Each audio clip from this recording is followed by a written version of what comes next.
हल्की मौसीकी, सूरज निकल रहा है, खेतों में धुंध। रावी, एक छोटे से गांव में अहमद अपने बूढ़े वालिद के साथ रहता था।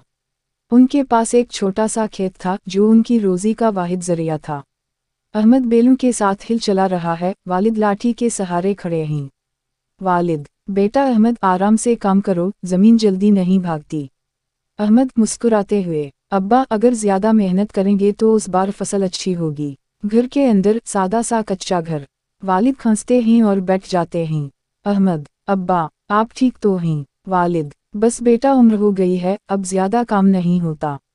रावी, अहमद समझ गया कि अब खेत की सारी जिम्मेदारी इस पर है। गांव का जमींदार आता है। जमींदार, अहमद, पिछले साल का कर्ज अभी तक बाकी है, अगर इस बार भी ना दिया तो जमीन ले लूंगा। अहमद परेशान हो जाता है। अहमद, बस इस फसल तक मोहलत दे दी। जमींदार, आखिरी मौका है, रात का वक्त, लालटेन जल रही है। वालिद, बेटा ये जमीन सिर्फ मिट्टी नहीं, ये हमारी इज्जत है।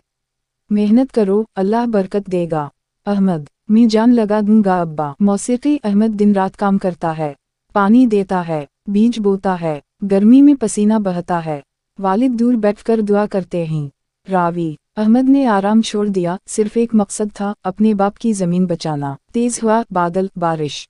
अहमद, या अल्लाह फसल बचा ले। खेत का कुछ हिस्सा खराब हो जाता है। अहमद घुटनों पर बैठ जाता है। वालिद आहिस्ता आहिस्ता आते हैं।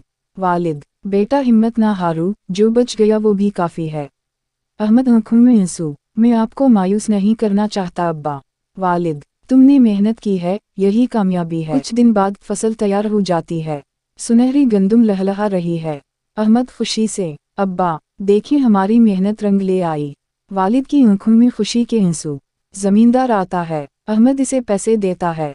जमींदार हैरान, तुमने तो वाकई कर्ज अदा कर दिया। अहमद, ये सब मेरे बाप की दुआ है। वालिद जमीन को हाथ लगाते हैं। वालिद, बेटा आज तुमने साबित कर दिया, ये जमीन महफूज हाथों में है।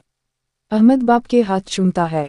रावी, मेहनत, सब्र और बाप की दुआ, यही वो ताकत है जो इंसान को कामयाब बनाती है। इख्तिताम।